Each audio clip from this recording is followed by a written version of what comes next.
1968 was the year that Americans saw their country spinning out of control. It was a shocking time, and movements that had been building throughout the 1960s, the Vietnam War, the Cold War, civil rights, and human rights, exploded with force in 1968. But the year also had its shining moments, still packed with progress that made today better than yesterday.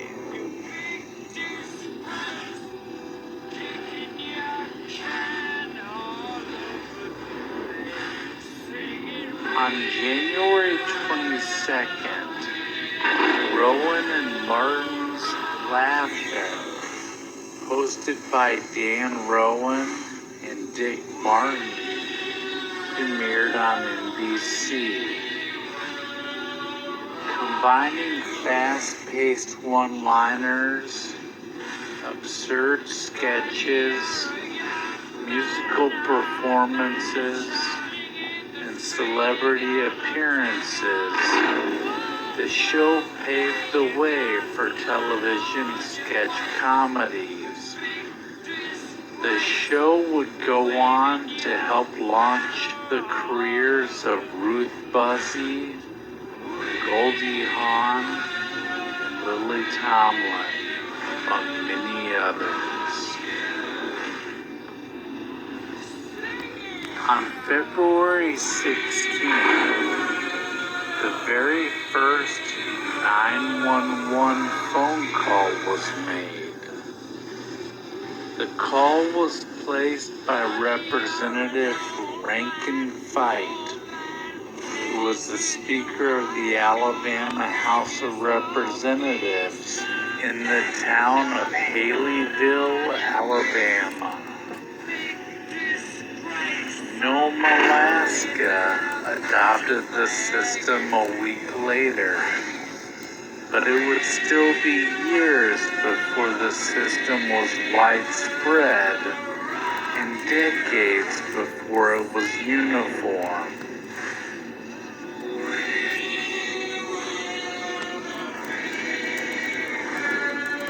February 19th brought us the children's program Mr. Rogers' Neighborhood, created by and starring Fred Rogers. The program made its network debut on national education television. Fred Rogers taught the children of America how to care, how to love, and how to face their fears, all with gentle charm and compassion.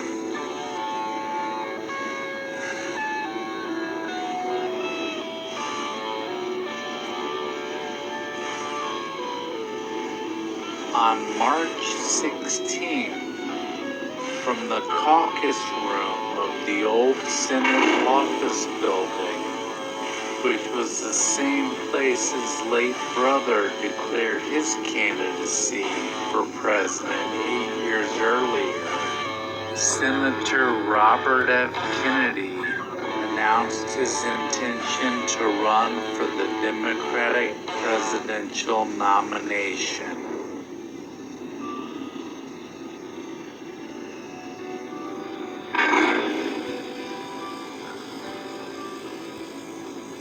On April 3rd, the science fiction movie Planet of the Apes was released in theaters. The film starred Charlton Heston and Roddy McDowall and told the story of 3 astronauts marooned on an unknown planet where apes rule humans were kept as slaves.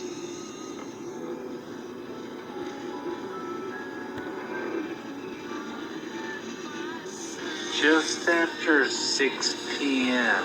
on April 4th, Martin Luther King Jr. was fatally shot while standing on the balcony outside his second-story room at the Lorraine Motel in Memphis, Tennessee. The civil rights leader was in Memphis to support a sanitation worker strike and was on his way to dinner when he was shot. Martin Luther King was just 39 years old. Following the assassination, riots erupted in many major American cities, lasting for several days.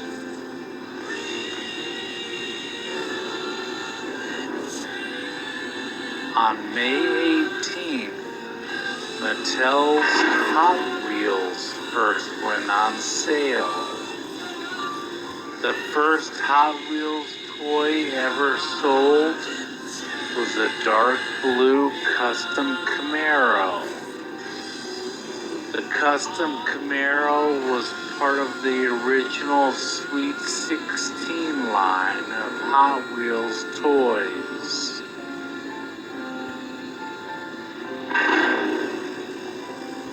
Shortly after midnight on June 5th, Senator Robert Kennedy was shot at the Ambassador Hotel in Los Angeles after winning the California presidential primary. As Kennedy exited the hotel, a 24-year-old Palestinian named Sirhan Sirhan stepped forward with a rolled-up campaign poster covering his revolver, which he used to shoot Kennedy several times. He was pronounced dead a day later.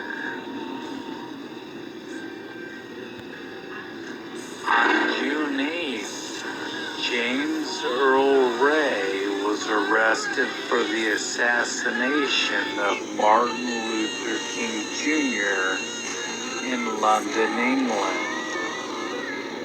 He pleaded guilty and was sentenced to 99 years in prison, although the motive for the killing is still unclear.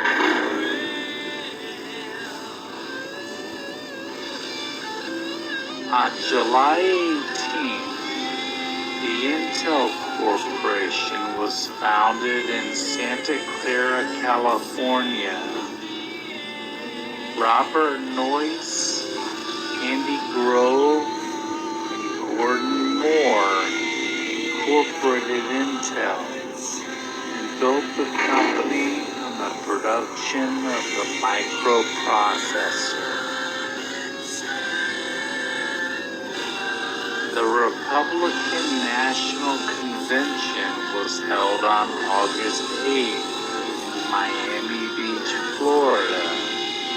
During the 4-day convention, Richard Nixon was nominated for president by the Republican Party. On August 21st, the Democratic National Convention opened in Chicago.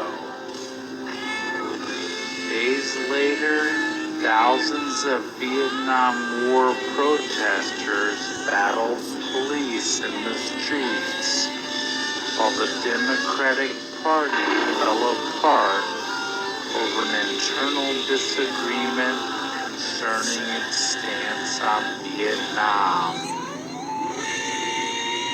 By August 29th, Democrats had nominated Hubert Humphrey for president. On September 8th, Arthur Ashe won the inaugural U.S. Open in Forest Hills, New York. Ashe defeated the Flying Dutchman, Tom Oker, to win the match 3-2. On September 24th, CBS aired the first episode of 60 Minutes, a news magazine show that would become a staple of the American media landscape. 60 Minutes would go on to be the longest-running primetime show in American television history. October 1st brought us the premiere of the cult zombie film Night of the Living Dead, directed by George Romero. The movie starred Dwayne Jones and Judith O'Dea and became one of the highest-grossing films of 1968. The zombie movie also helped to revolutionize the horror genre and would spawn 5 subsequent films.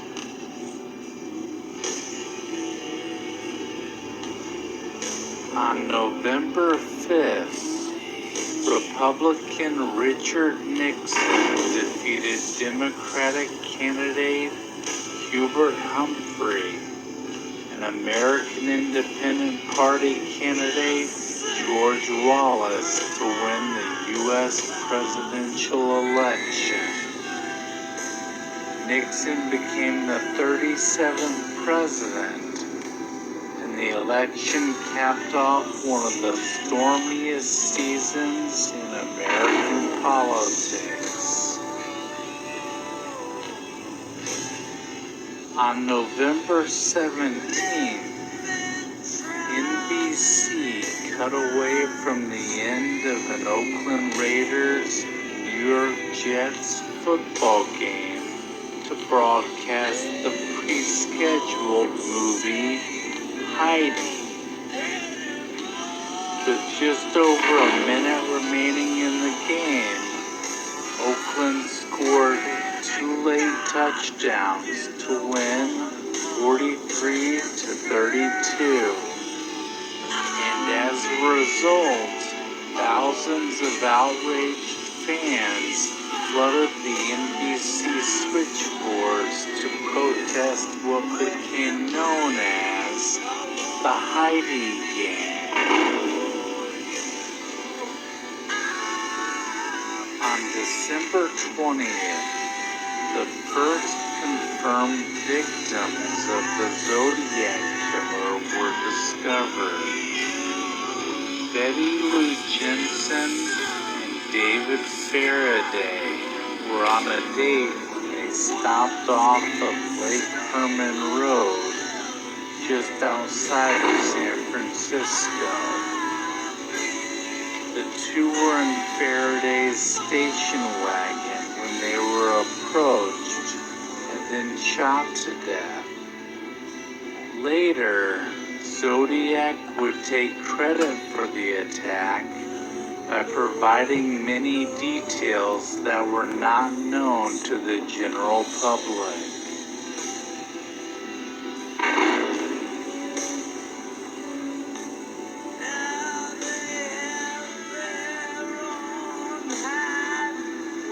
To close out the year, on Christmas Eve, millions of people around the world watched and listened as Apollo 8 astronauts Frank Borman, Jim Lovell, and Bill Anders became the first humans to orbit the moon. As their command module floated above the lunar surface, the The astronauts beamed back images of the moon and Earth and took turns reading from the book of Genesis.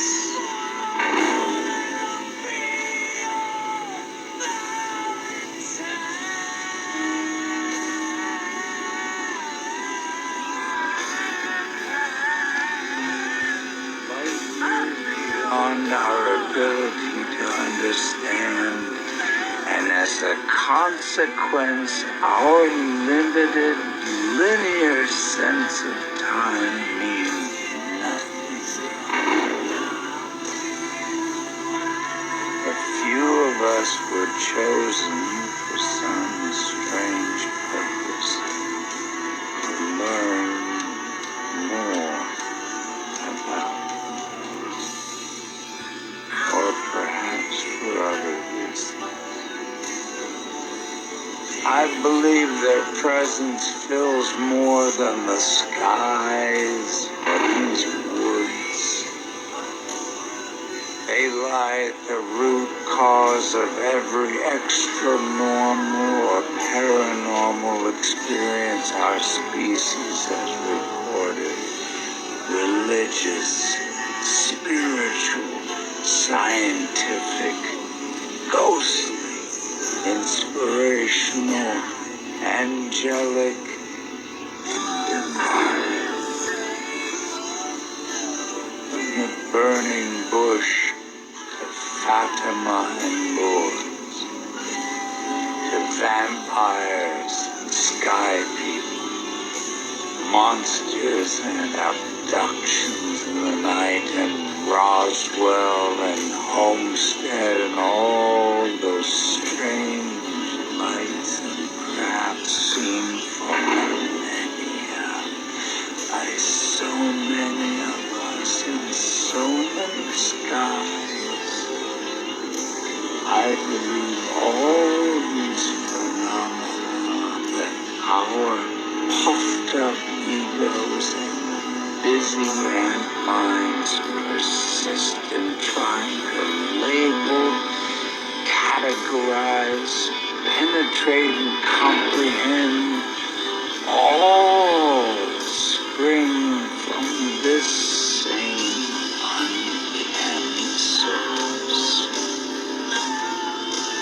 This is the mother of all others. And were we ever able to set our eyes on its ultimate nature, we would find it as foreign, incomprehensible, and indifferent to us as ours would be to bacterial microbes swimming in a drop of water. These final truths you must never forget. We are utterly incapable of knowing their true intent. And their true intent may not be to wish us well. It may be that they're here to guide or even aid our evolution. It's equally possible we may matter no more to them than those random protozoa in our tap water do to us. In other words, by our meager moral definitions, they may be both good and evil. Those precious distinctions of ours mean nothing. There may be even a good and evil side at play here,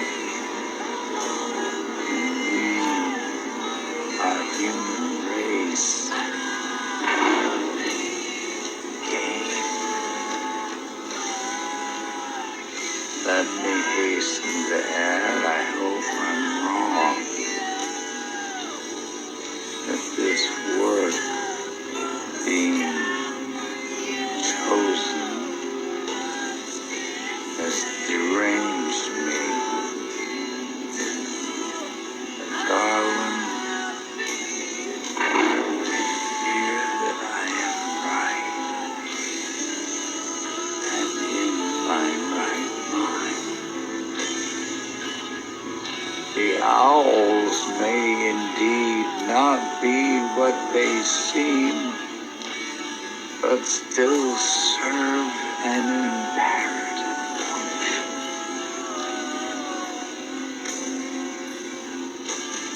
They remind us to look into the darkness.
pertaining to the suspected alien presence on Earth. Marty traverses this atomic stargate to contact higher life forms on November 12th. In front of the store where he learned that gray contact was made from the atomic blast, the very same information that JFK sought on the very same day, November 12th. JFK's thirst for this knowledge is accounted for by strange forces which place a bust of his head at this scene where the information he sought is actually discovered. The blast from the past is where the Greys tethered a terrestrial connection. 10 days after JFK sought this information, he was killed. On that very same day, an atomic blast test exploded in the desert of New Mexico. Its codename, Rays. At a dinner with the McFlys, Marty expresses exceptional interest in men from space. Hey, I've seen this one. This is a classic. This is where Ralph dresses up as a man from space. He then seeks directions to Doc Brown's house. Do you know where Riverside Drive is? It's the other end of town, a block past Maple, east end of town. Where the scientist has just conceptualized our nuclear gray contacting mechanism. Standing on your toilet and you were hanging a clock and you fell and you hit your head on the sink. And that's when he came up with the idea for the flux capacitor, which is what makes time travel possible.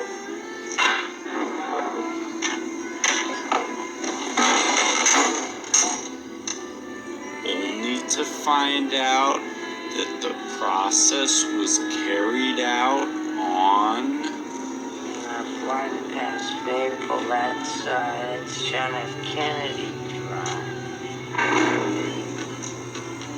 Who the hell is John F. Kennedy? Mother? Flying past Maple, that's John F. Kennedy Drive. Flying past Maple, that's John F. Kennedy Drive.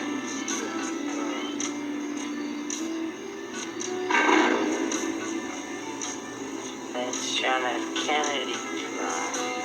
That's John F. Kennedy Drive. That's John F. Kennedy Drive.